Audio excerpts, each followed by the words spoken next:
Sports is one of the most engaging topics talked about worldwide. And on Sports Hub with Ebere, we dish it out hot.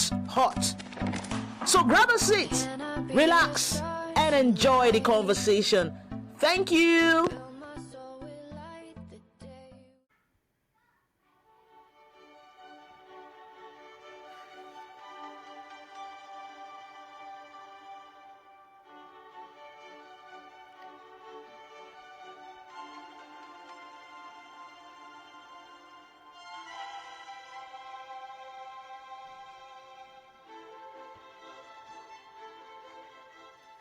Anywhere you hear this song, you most definitely will feel goosebumps all over your skin. Like, it is a solemn song. This is a song played for champions. This is a song played for the very elect, like the elect, the selected few, not for everybody. This song is not a song that you sing or you tend to experience if your team is not playing in the Champions League competition.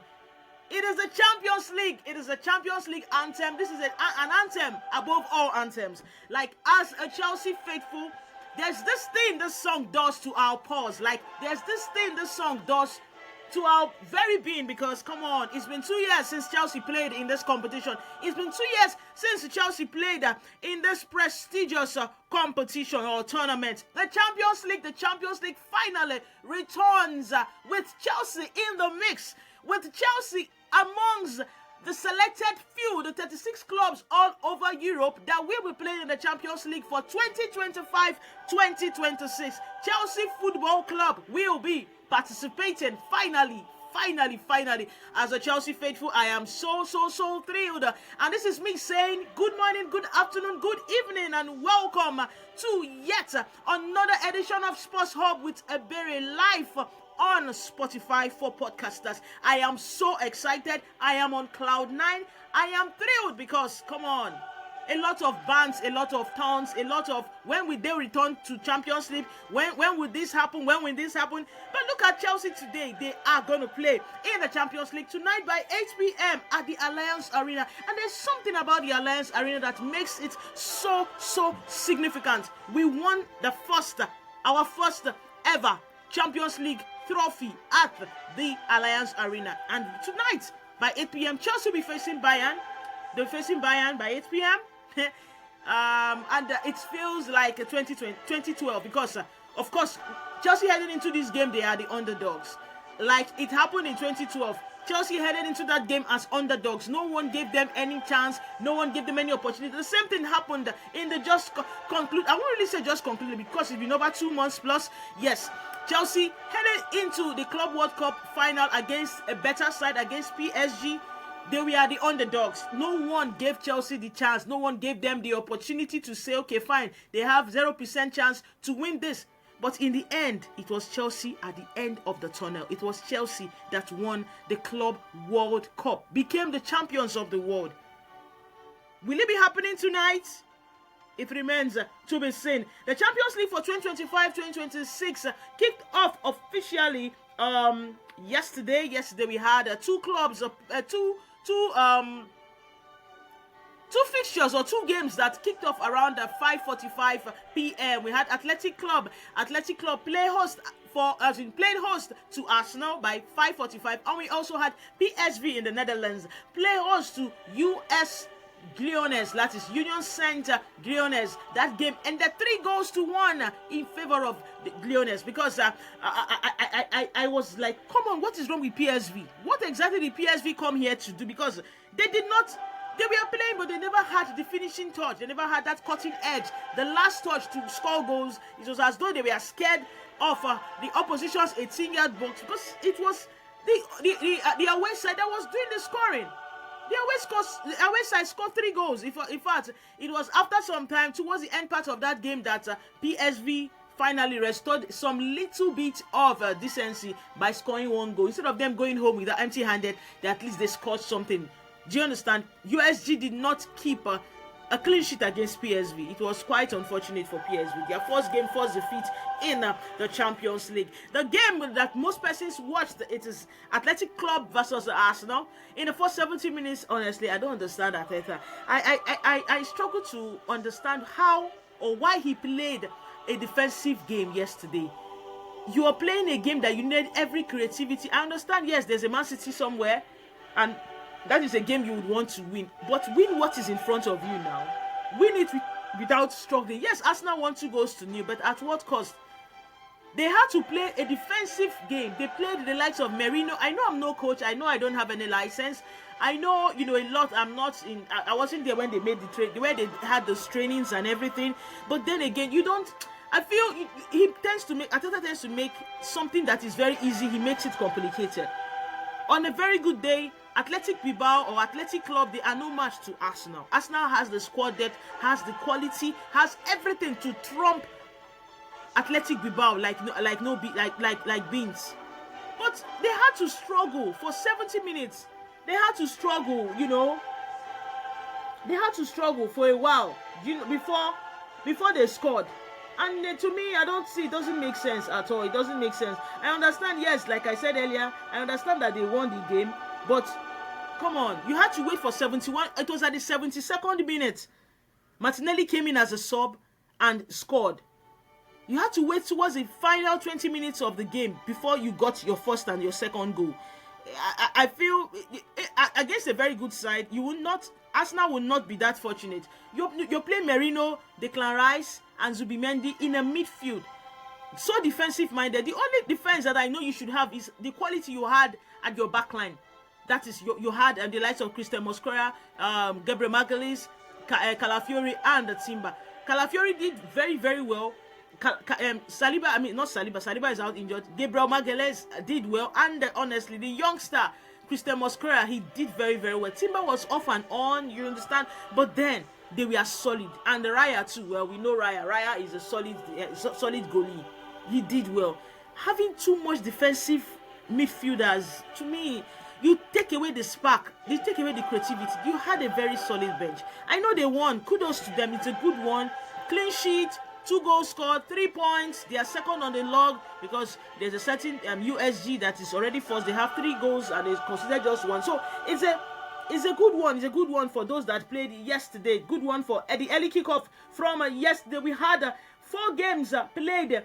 4 games after the first 2 games because we had 12 teams play yesterday. That is 6 fixtures, 2 early fixtures, and 4 8 p.m. fixtures.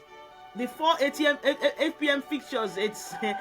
In fact, it was, apart from the Tottenham game that it was an own goal they scored, Villarreal scored an own goal at the 40th minute. It was the goalkeeper of Villarreal. Outside that goal, I don't see, Tottenham, they tried, but they didn't score any other goal. It was just that one goal at home. A good one for them, back in the Champions League, and getting a clean sheet at home in front of their fans. A good one. Outside that, I didn't really enjoy the Tottenham game. Real Madrid versus Marseille. Marseille scored first. Marseille scored first. Timothy Weah scored first, yes, in his first Champions League game for his new side because he joined from Juventus. He scored first at the 22nd minute, and a few minutes later, 7 minutes later, there was a penalty given. Mbappe converted. Mbappe has been so impressive. He has scored in his first 7 games for club. He has scored 8 goals. Yes, he has scored 8 goals. He's been firing on all cylinders. He's been firing left, right, and center. So it's a good one for him. He scored a penalty at the 29th minute. And, there was a red card incident. Danny Carvajal, you are an Agba. You're about to say Agba. Agba means you are an elderly person. You are someone. He's a captain of the side. You are someone that people looks up to. He is a player other players look up to. You don't go ahead headbutting somebody. It doesn't make sense. There's VAR. There's cameras everywhere. What was that about against Marseille? Marseille goalkeeper. It doesn't make sense to me. Come on. There's certain things you don't do. There's certain things that is beneath you, and now you made your side. Imagine they were playing against a Barcelona or against a very big side. Aside, no, Marseille they did it against an equal opposition on par with them. You would have just placed your team in a difficult or precarious situation. You don't go ahead, but and you came in as a sub for an injured Trent Alexander-Arnold. Trent got injured in the first half. That was just 5 minutes into the game, and you came in for him. And when it was still 1-1, your team, they were trying to see how best to get a goal, and you had that. It doesn't make sense at all. How will you be getting a red card? Why? I feel he should go back to the room, go back to the dressing room, look at himself in the mirror and tell himself, I am ashamed of what you did here. I am ashamed of what you did, honestly, because it doesn't make sense. He got a red card. He will not be playing. He'll not be playing in their next game. And Asensio came in. Adagula had to be subbed. Asensio came in because they needed defensive. They needed your defense line to be 4, not 3 or 1. Or you don't need your defense line to be on a disadvantaged part. Do you understand? So one of the midfielders had to leave for another defender to come in. Do you understand? And in the end, but what I really do not understand, yes, Real Madrid scored again. It was a penalty, but that penalty call, it is quite questionable. A lot of laws, people have been quoting a lot of laws. This player was on the floor. The player was on the floor, no doubt. Was that really a penalty? Was that a penalty? I struggle to understand why that penalty call was given. They said the hand the ball touched was not in a natural position. Someone was already sliding down. If you are sliding down, your hand will be on the floor now, right? Both hands will be, one will be holding the floor. Why the other one? There's no how you slide. You're not, I don't understand how these laws work. But then again, the law is the law. They said for the fact that the ball didn't hit the natural hand, the one he placed on the floor while coming down, that is a penalty. Laws, it's quite, to me, it's funny, but then the law remains the law. So a penalty was given at the 81st minute, and Mbappe converted, scoring 2 goals in the competition. No one has scored 2 goals so far, if I'm not mistaken. No, I won't really say no one has scored, because a lot of goals. It rained goals in the Juventus versus Dortmund game. It rained a lot of goals. Yes, no one has scored. Okay, he rained goals in the Juventus versus Dortmund game. Yeah, Vlahovic has 2 goals already. Vlahovic scored for Juventus twice last night. So it rained goals in Juventus versus Dortmund game. It ended 4-4, and all 4 goals were scored in the second half of the game. Back to the Real Madrid game. Yeah, well, it ended 2-1 in favor of Madrid at the Bernabeu. I don't think Marseille fans and the owners, the coach, they are not happy with that last penalty call. But then the law is the law. Even when interpreting the law might not be to your favor, the law remains the law. So yes, a penalty, it is based on the law, but to me, I really don't see it as a, like I said, it is the law, and the law states what it states. The law, let me for those that will be liberated, what do you mean by the law state? I guess I would have to quote this that said, according to the law, a handball offense is not called when a player sliding for a block uses their arm or hand to support while on the ground, as this is considered a natural position. Contact with the ball on a support arm is not a handball offense unless the player deliberately moves their arm to play the ball, or the contact creates an immediate goal or scoring opportunity. So you can see the hand with which the ball touched was not his natural position. Like, it was not in his natural position. It was, the hand was not the position, or how would I put it? The arm which the ball hit was not the one he used to hold to support himself on the ground. So it was a penalty. That is what the law states. So the law, like I said, it might not be favorable to people when it is being interpreted, but when the law is being interpreted, the law remains the law. So it's a penalty. It's a penalty. So 2-1 in favor of Real Madrid. First win for Xabi Alonso in the Champions League. Let's see what happens in subsequent games. Of course, we all know that all 36 clubs will be playing 8 games each. Yesterday we had 8 games played. Do you understand? Cut across. That is we had 8 fixtures yesterday. Today we had 12. Yes, 8 fixtures. We had 6 fixtures rather. We had 6 fixtures played yesterday. That is 12 teams played yesterday. Today being the 17th day in the month of September, we would also have 6 fixture, that is 12 teams play, and tomorrow another 6. You're looking at 12, 12, 12. That is 36 teams that will be playing. So all 36 teams in the league stage phase will play 8 games, 8 different teams each. So, well, a lot of games will be going down today. Let's talk about the Juventus versus Dortmund. First half ended in a goalless draw. I never knew that these guys were already keeping these goals for the second half. 4-4 in the second half. Adeyemi scored for Dortmund at 52nd minute. Yields scored the equalizing goal for Juventus at the 63rd minute. That's when Yields scored. Barely 3 minutes or barely 2 minutes later, Mecha scored for Dortmund, and they scored again. Courtois scored again. We thought, okay, fine, that it looks as though this game it was just score me, I score you, score me, I score you. Adeyemi scored, Mecha scored, Yields scored, and Vlahovic scored twice for Juventus. Kelly scored, like Besbani scored, Couture, like it was just goals. It ended 4-4. Guirassy is the striker. Guirassy did not score any goal yesterday. He's the striker for Dortmund. He didn't score any goal yesterday. So it was quite fun. It was quite fun watching this game.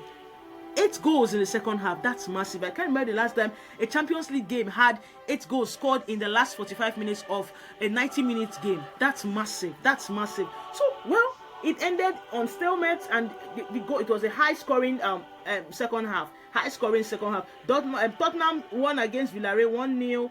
Benfica is another club I don't understand. Benfica against Karabakh. They scored 2 goals in the first half. 6th minute and the 19th minute. It was 2-0. It was 2-0. And all of a sudden, I am seeing that Karabakh finally won that game against Benfica. Yes, they won that game against Benfica at Benfica's home turf. Well, it has cost their manager a spot. I heard he's been sacked. And Jose Mourinho will be coming in as the head coach for Benfica. Remember, he coached Benfica many years ago, and now he's getting back to his hometown and one of the home clubs, Benfica. And well, we'll see what happens in coming games. Yeah, not just in the league, but also in the Champions League. That game ended 2-3 in favor of the away side, Karabakh FK. So we had Athletic Club 0, Arsenal 2, PSV 1.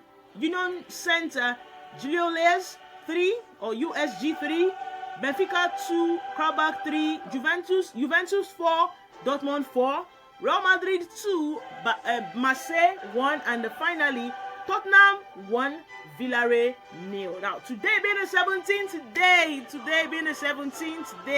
yay! Today being the 17th day.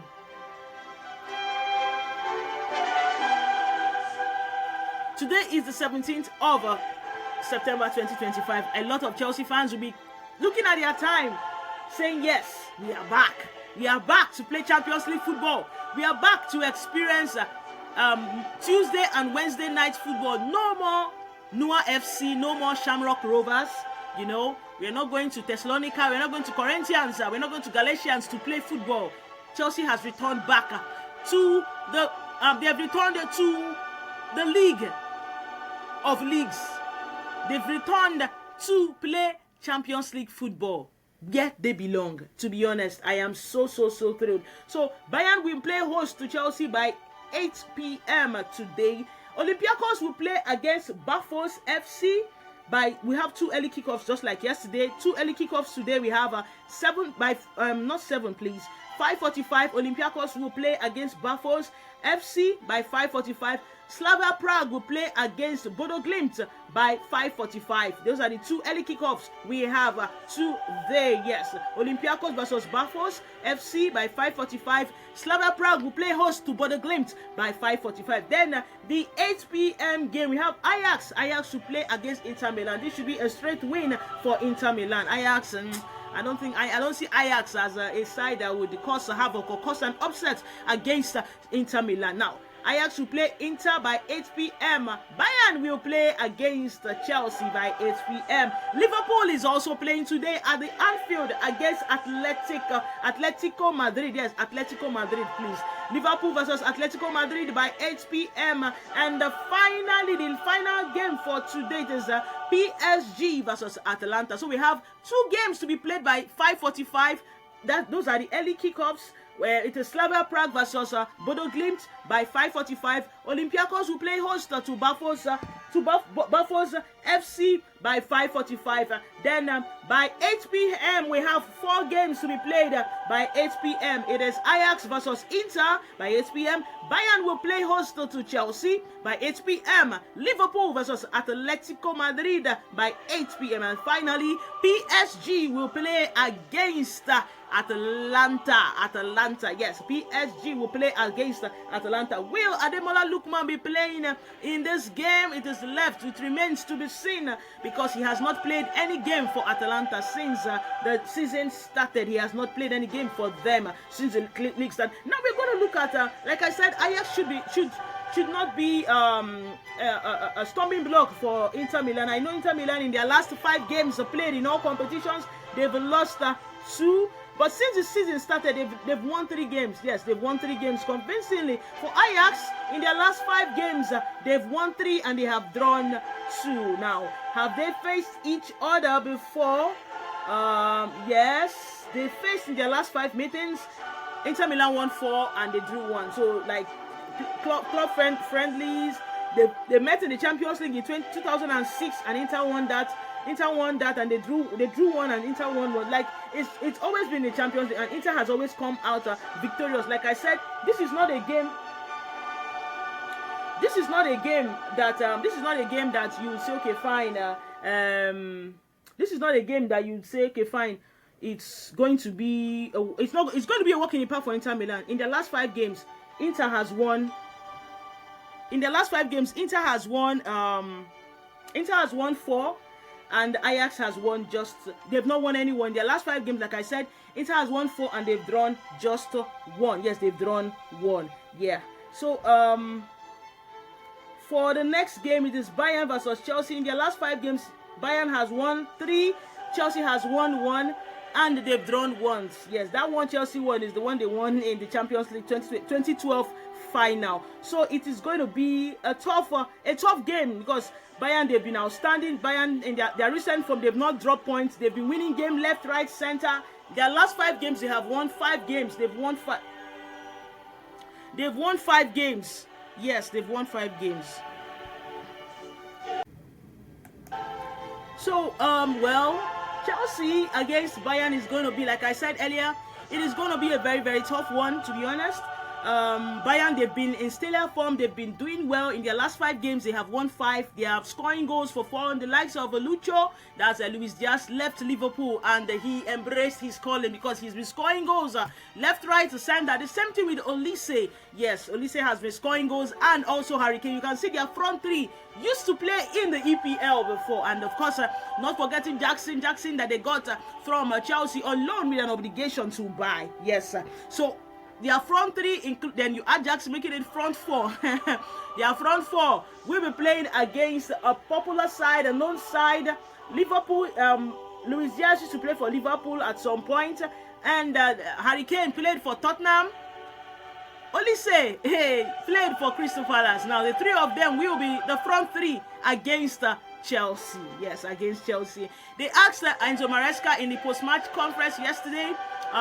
In the pre-match conference yesterday, if having Jackson in the Bayern team is it going to be a disadvantage to Chelsea and all that. He said, and I quote, he said, well, Jackson has been with him for 1 year. Jackson knows how they play and all that. But he's not really bothered about it. We'll see what happens on the pitch. Do you understand? He was so relaxed talking about it. We'll see what happens on the pitch. That Jackson to an extent knows how they play their football. But then again, that we will see what happens on the pitch of play. So it is going to be a huge showdown at the Allianz Arena. Chelsea fans, what are your predictions? What do you think will be happening tonight by 8 p.m.? Do you think Chelsea has what it takes to take on or take out Bayern at Bayern's home turf? Bayern, remember, like I said, Bayern, they've been outstanding. Chelsea, yes, in their last 4-5 games, it's been 3 wins and 2 draws, including the friendlies played that's before the season started. So in their last 4 games, Chelsea has won 2 and they've drawn 2. But in their last 5 games, they've won 3 and they've drawn 2. What will be happening at the end of the day? For Liverpool versus Atletico Madrid. Atletico Madrid have not really been impressive. In their last 5 games, they've drawn 2, they've lost 1, and they have won 2. For Liverpool in their last 5 games, it's been 4 wins and 1 defeat. That defeat happened in the Community Shield. Yeah, the Community Shield that Crystal Palace won. And since then, they have not lost, they have not dropped points. In their last 4 games played in the league, it's been 4 wins. They are sitting at the apex of the league table as the defending champions. It's going to be a tough one, going to be a very interesting game tonight. Yes, it is Liverpool versus Atletico Madrid. And tonight, hopefully, Isak will be making his debut. Yes, people were looking forward to having him play in their last game against Burnley, but Arne Slot said no, he is not going to play in this game. We are keeping him fresh and ready for the Atletico Madrid game. So everyone, football fans, Liverpool, you will never walk alone faithfuls, will be seeing Isak don the colors of Liverpool, don the colors of Liverpool red against Atletico Madrid at Anfield. What are your predictions in this or for this game? What are your predictions? Kindly state your predictions in the comment section. I feel Liverpool should be winning against Atletico Madrid. Atletico Madrid, they've been here and there, but it's not going to be a walk in the park for Liverpool. I understand they are playing at home, but I don't see it being a walk in the park for them. They will be winning fine, but it's not going to be 5-0, 6-0, that kind of thing. No, I don't see that happening. Maybe 2-1 or maybe 3-1 or thereabout. The scoreline is not going to be, the difference between both sides, it's not going to be too wide. It's not going to be too apart. And finally, PSG will play against Atalanta by 8 p.m. And Atlanta side, will Ademola Lookman be playing? I don't know. For now, he has not played any game since the Serie A season started. He has not played any game. For Atalanta, it's not been too cool for them. In their last 5 games, it's been 1 defeat, 3 draws, and 1 win. Why PSG? In their last 5 games, it's been 5 wins for them. So, and they score goals for fun. So this is going to be a field day. Will they be having a field day against Atalanta? Their former coach is no more there. The coach that is now their coach used to be at Wolves, and he didn't really do much. He did his bit when he joined Wolves last season, but he didn't do much at Wolverhampton. He didn't really do much at Wolverhampton. Really don't. Okay, was it even Wolverhampton he was a manager for? No, it's not even Wolverhampton. Was it? Yes, Southampton. Yes, sorry, Southampton, Jerry. He was the head coach for Southampton, and Southampton ended up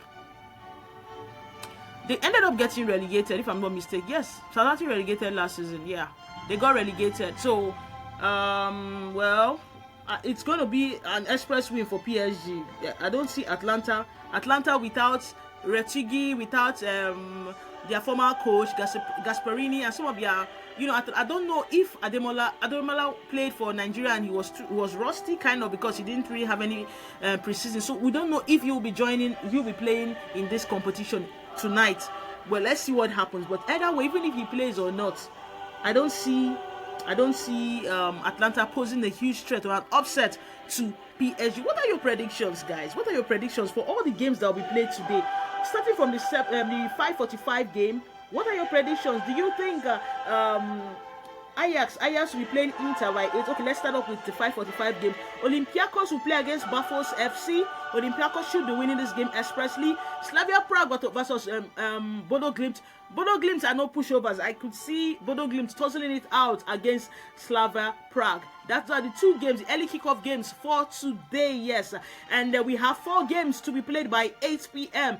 Ajax versus Inter by 8 p.m. Bayern will take on Chelsea. That's a game for tonight. A game everybody would want to watch, including the Bad Belets and everything. Yes, they'll be playing that game at the Alliance Arena by 8 p.m. Liverpool will take on Atletico Madrid. PSG will take on Atalanta at home. And finally, Ajax versus Inter Milan. Those are the 4 games that will be played by 8 p.m. What are your predictions? What do you think will be happening tonight? Are they going to be an upset, or is it going to be a straight win for the home side? You can see Ajax is playing against Inter, at home, Ajax at home, Bayern at home, Liverpool at home, and PSG at home. What do you think will be happening in all these games? Kindly state your opinions in the comment section. I think this is where we will draw the curtains, where we go and get ready for tonight. What are your predictions? Do you think Chelsea coming back to the Champions League is a huge one for them? Of course, their players is a huge one. The likes of Estavio, the likes of Joe Pedro. This is going to be their first chance at playing in Champions League. Andres Santos, the same thing. So it's going to be so personal for them. What do you think will be happening? What are your opinions? What are your predictions for tonight's game? Kindly state your predictions in the comment section. Well, as a Chelsea fan, I would always wish Chelsea the very, very best of luck in this competition. I wish them the very best. In fact, we are going to enjoy football like never before. Thank you very much. My name remains Ebere Oji. I wish you all the very best. And yes, I wish Chelsea fans the very, very best. It is a Champions League night. And I'm excited. And I believe they are excited as well. All the best, guys. My name remains Ebere Oji. And enjoy the rest of your day. We will talk at the other side of 90 after the games, hopefully after the games. Or best bet, you could check my YouTube channel, Rahen Sports. It is spelled RAHENCE, then sports together as one word. Or you could check our blog post. It's called The Sidelines with a Y after the S. Instead of the SI, it is SY. The Sidelines. Yes, The Sidelines on weeks. You could see definitely, because most definitely after the games we will be writing a lot regarding the games that has been played today. Yes, thank you so much. Enjoy the rest of your day, and this is me saying bye.